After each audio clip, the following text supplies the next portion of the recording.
It all started with a big bang. Wait, we don't have to go back that far. The Earth was formed 4.5 billion years ago. No, it's still too far. Try this. It's the Middle Ages. People in Britain run out of firewood, start burning coal. But they use up the coal on the ground. Miners dig deep. Coal mines fill with water. Samuel Newcomen invents a coal-burning steam engine to pump out water so miners can keep digging. James Watt makes it practical for other uses. Now we have ingredients for the Industrial Revolution, fossil fuels, and a way to put them to work. All hell breaks loose. Coal miners bog down lugging coal. Rails make it easier. Rails and steam engine combined make a railroad.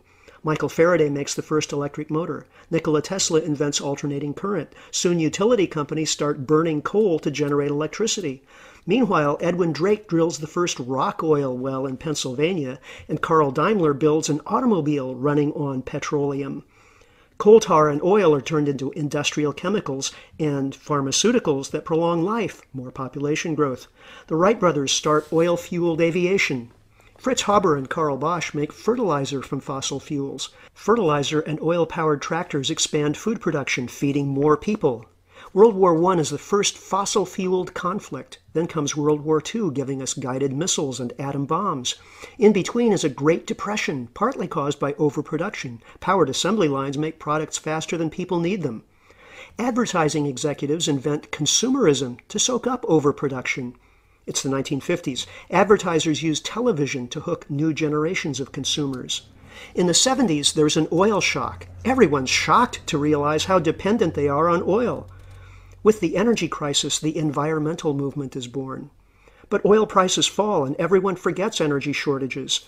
There's a showdown between market and planned economies. Market wins. Goodbye, evil Soviet empire. Politicians decide the market will solve everything. Personal computers arrive. Globalization takes over when the market notices labor is cheaper in China. Suddenly everyone has a cell phone, but world oil production stalls out. China is now burning half the world's coal to make export products. But where will China get more coal and oil to fuel more growth? Environmental problems everywhere. Rising CO2 levels lead to record heat waves, floods, droughts. Oceans acidify. Topsoil erodes by 25 billion tons a year from industrial agriculture. Ancient forests disappear. Species go extinct at 1,000 times normal rates. Fresh water is scarce or polluted.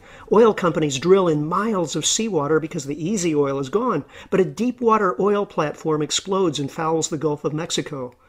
Manufacturing moves to polluting countries where labor is cheap, while the U.S. becomes a casino. The financial sector is 40% of the economy. But Wall Street is over-leveraged. Banks fail. Unemployment soars. Credit evaporates. The economy is on the verge of collapse. Okay, present time. It's amazing how far we've come in 200 years, just 3 human lifetimes, from the beginning of industrialism till now. But where are we headed? We can't keep doubling human population. We can't keep dumping carbon in the atmosphere. We can't keep ruining topsoil. We can't keep growing population and consumption or basing our economy on depleting fossil fuels. We can't just print more money to solve the debt crisis. It's been an exhilarating ride, but there are limits. Now, it's not the end of the world, but we have to do 4 things fast.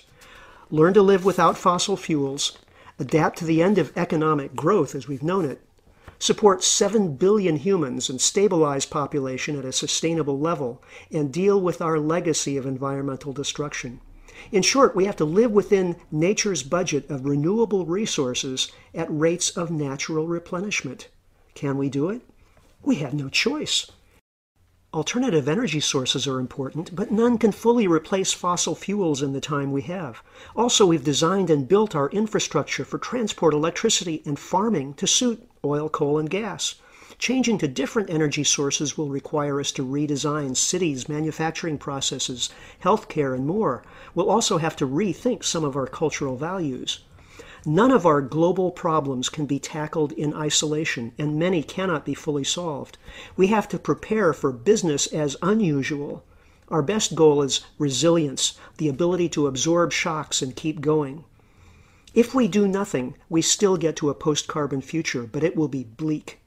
However, if we plan the transition, we can have a world that supports robust communities of healthy, creative people and ecosystems with millions of other species.